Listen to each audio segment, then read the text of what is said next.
Hi, this is Glenda. I freely admit that I have a problem with buying tools. I love my tools. Sorry, I just left one of them behind. Anyway, I thought, as my latest tool is the We Are Memory Keepers envelope maker, I thought I'd show you the evolution of envelope makers in my life. That's hard to say. And while I was looking for one of them, I even found one I'd completely forgotten about. This personal 4-petal envelope template. I've probably never used it in my life, but you trace it on. I won't demonstrate this one because honestly, why would you want to buy it nowadays? It's back from the original days of crafting where so many tools weren't available.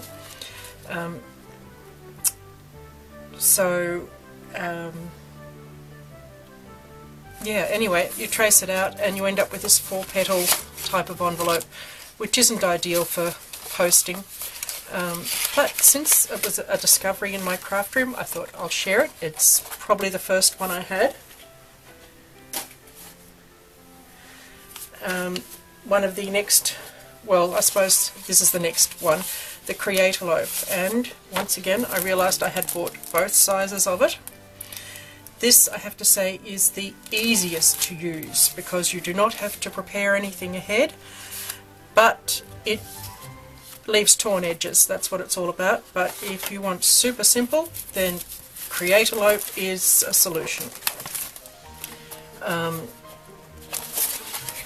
what the packaging looks like. No scissors, no tracing. And all you do is put it down on your paper. And if you put it against a couple of firm edges, then that's going to save you from having two torn edges. I'm making it look harder than it is. You simply tear it off across the template.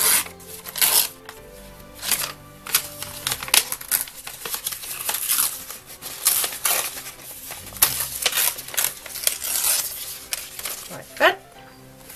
You put your other piece in the middle, you take this part away, you fold this in,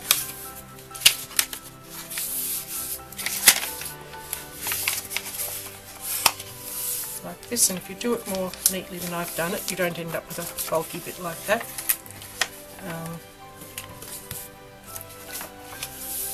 It's the only one of these that's going to actually create a level piece there and that you don't have a problem with working out what to do with it. And it actually comes down. You end up with folded corners, torn edges, and you remember to take this out and you stick it up. So, as I say, it's the simplest, it's probably the cheapest, and it makes one size of envelope. This one I did a tiny bit neater. You can make it a fraction neater by, I've noted that if I cut a 24cm square, then that will be the size. I won't have to tear it. You've only got to tear this one corner and do your folding. So that gives you a little bit neater. You could just trace that and cut it. Once again, you'd end up a fraction neater. Unless you go ahead and cut out your corners, it's going to have folded corners. So that's the Kreate-a-lope. Whoop. Then this little cutie makes these. And after I started filming, I remembered I think I've actually got a Sizzix die that does another size as well, but we won't go into that because they're not standard envelopes. But this was just so cute. And I punched it too close to the edge of the paper, but yeah, it's in the evolution of envelope makers in my room, so I thought I'd share that.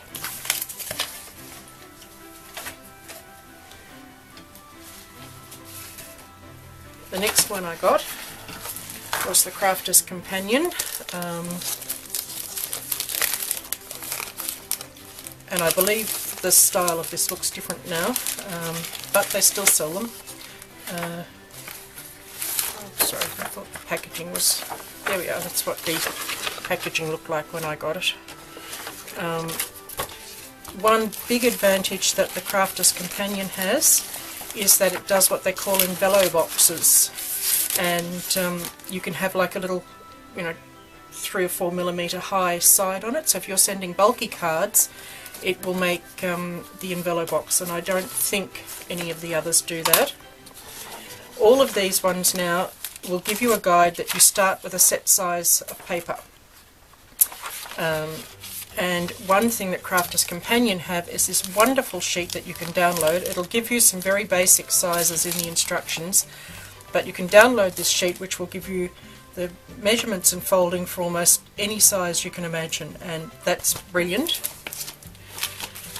It makes quite a decent envelope, and I used this one for a very long time until it got superseded.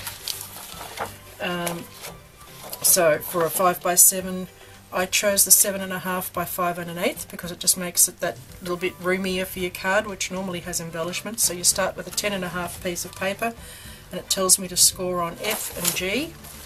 So if I was doing an envelo box, I'd be scoring on the inside line and moving it and doing it again. So the difference is about 3 mil, and that'll give you the sides on the envelope. But if you're just doing a standard envelope, you put it in hard. What did I say? F and G. So I'm going to score, if it's straight. Sorry, I'm crowding myself out here. F, turn it 180 degrees, and do F again there. Turn it 90 degrees, and there's G. Turn it another 180, and there's G again. So that's what it's going to give you, and the rest is manual. So fold all your score lines.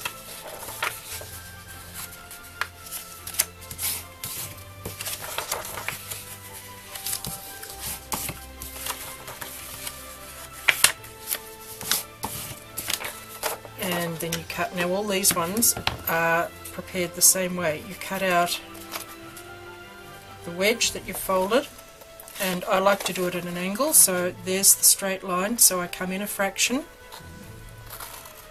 and do that on all of the edges. When I say come in, only on an angle so that you're still hitting that point of the fold.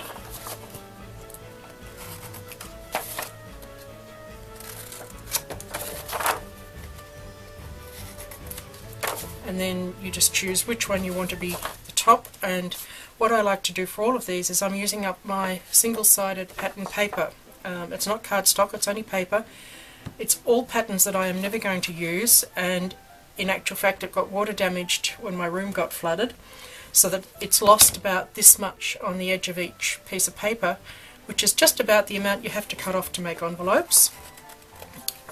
So it's working out perfectly using up this paper that I would not be using up otherwise, and they essentially don't cost me anything.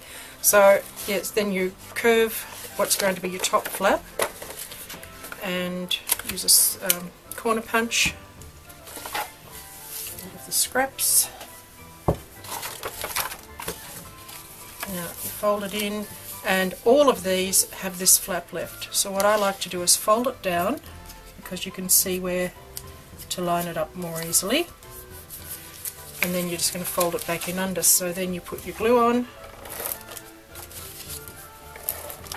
a little bit on that point, fold it up, fold it in, and then I use some double-sided tape. I don't like these envelope sticky ones, because why go back in time where people have to lick their envelope?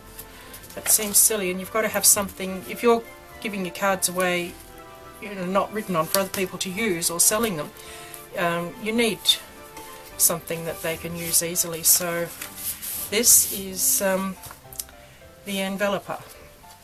So that's that one. Now the next one I got was also a Crafter's Companion, because I got the great big ultimate, what do they call it? The Ultimate Pro. Now I used this a lot in my old house because I used to like to have it open to work on. It was a good surface because I was working on a pool table, and this was therefore always just there and handy. Where I did run amok with this was I got my trusty chart, and my envelopes kept turning out the wrong size and I couldn't work it out. This was metric and my original one was imperial measurements, so the chart did not convert to my new companion, and it took me a long time to realise what on earth I was doing wrong. There's an example of the envelope boxes you can make. I'm not sure how much you can see, but anyway, it tells you all about that. The Crafter's Companion have heaps of instructions of how to do all that, and of course this does more. All of these have these little bits that you can emboss onto the corner with your stylus, which are cute. I used to do that a bit, but yeah, I don't bother, I'm lazy. So it makes virtually the same envelope. In this case I need a 24.5 centimetre square to make my 7 by 5 envelope. That's interesting. So there's my envelope box line and there's my standard line, and I need to score on F and D for this one. So we do F 180 degrees, and again 90 degrees. We'll do D,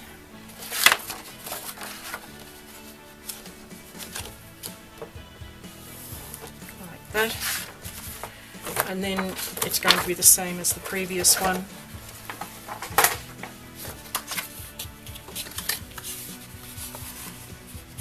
Except I want to do it the other way because I'm hiding the inside. This gives you a plain white envelope on the outside, and for the most part the only bit of the colour they see is on the inside flap, really, and 98% of people will take no notice of the envelope whatsoever.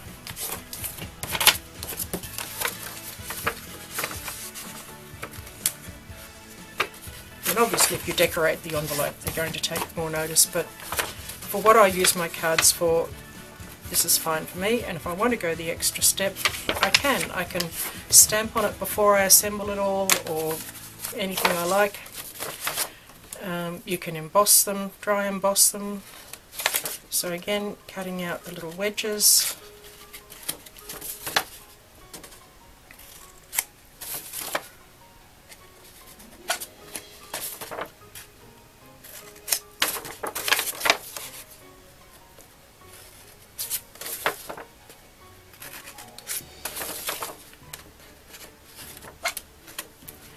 Then choose a flap. That one's got a signature on it, so I'll use this one as the one that shows. Just cut the curve,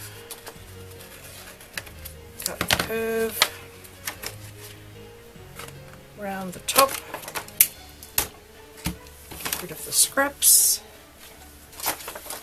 and fold it in, fold the flap down, and stick. You can see I'm going to have a good supply of 5x7 envelopes at the end of this little video. I don't make a lot of 5x7 cards, but I always make my envelopes for 5x7s or any non-standard card. Sometimes you'll trim a card down or something will happen and it ends up an odd size, or if you want to make a square card, and that's when I make my envelopes. If I'm making a standard C6 card, I buy them. They're cheap at the $2 shop. I don't buy expensive envelopes. As I say, most people never even look at the envelope. And also DL, because my mother had a big supply of DL envelopes. So, you know, all of those I buy, and all of the odd sizes I make. So after that, I got a Martha Stewart scoreboard. And of course it has the envelope thing. So if you're looking for one piece of equipment, then I love my scoreboard. I love the fact that it's in 1/8" increments right along. I don't have to move it to find those increments or anything. And it comes with a very limited number of sizes on here. So it works exactly the same as the Crafter's Companion. And what I did, because I already had the Crafter's Companion one, I got their chart and I worked out what measurements their A, B, C, D, E, F and G lines are. So if you want to download this chart from Crafter's Companion, A is equal to 1 3/8, B is equal to 2 inches, C is 2 3/8, D is 2 3/4, E is 3 1/4, F is 3 1/2, and G is 4 3/4.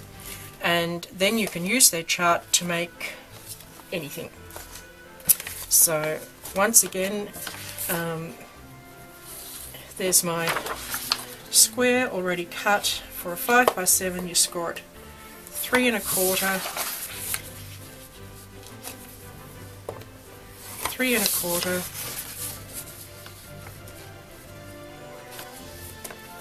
4 1/4, and 4 1/4.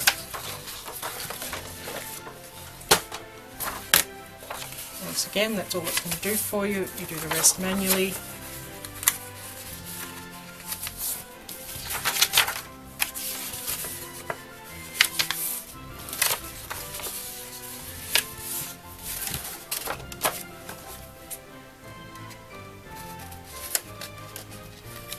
Cut out the wedges.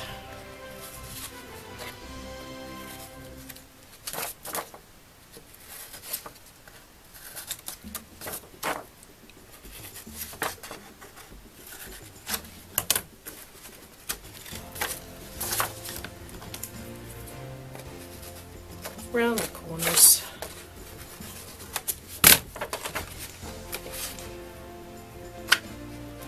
Punch the end. Get rid of the rubbish. And assemble as before.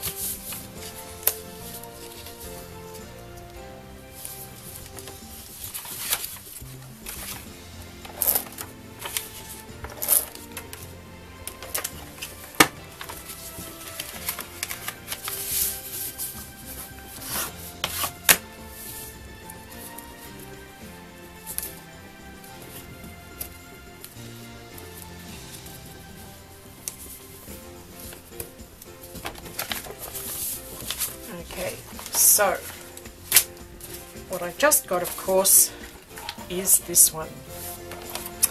And obviously I didn't need it, I wanted it. There is a big difference. And what I do think is that it gives the most professional looking envelope of all of them. Just the way it curves your corners just makes a little bit of difference. But it was a luxury that I did not need. Once again, I've cut my paper to size, which for a 5x7 is 9 1/2, and then I need to do a mark at 4. So you line it up at 4, punch it, and score it. And I like to punch it first because I keep forgetting to do it. And then you rotate it. You don't have to measure again. You just line up your score line with the little mark there. I still haven't worked out the maths of this, how it even works, because to me it's one of life's mysteries why they don't all end up square, but I suppose one day it will click how it's working. Oh, I wouldn't count on it.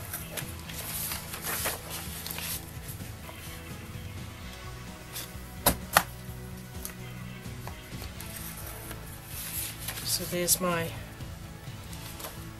4 score lines, and it has the rounder built in on the end.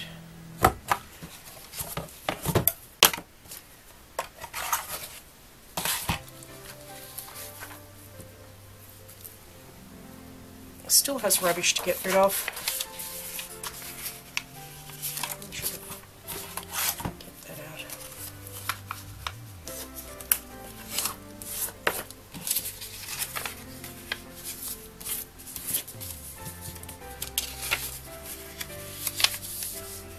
And you are still going to end up with this little bit that you've got to work out what to do with.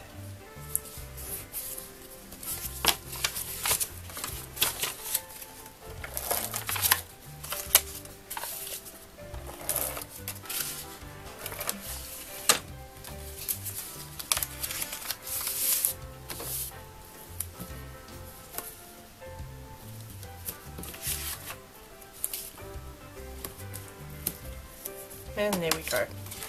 So, as I say, the evolution of envelope makers.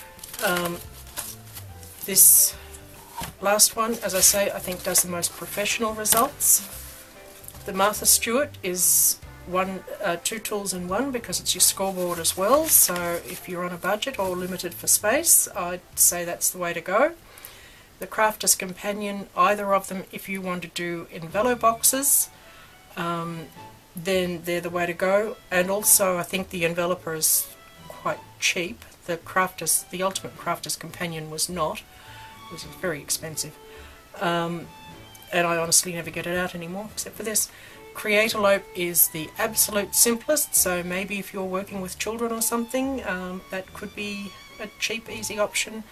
But that's what I have to share on envelopes. So thanks for watching.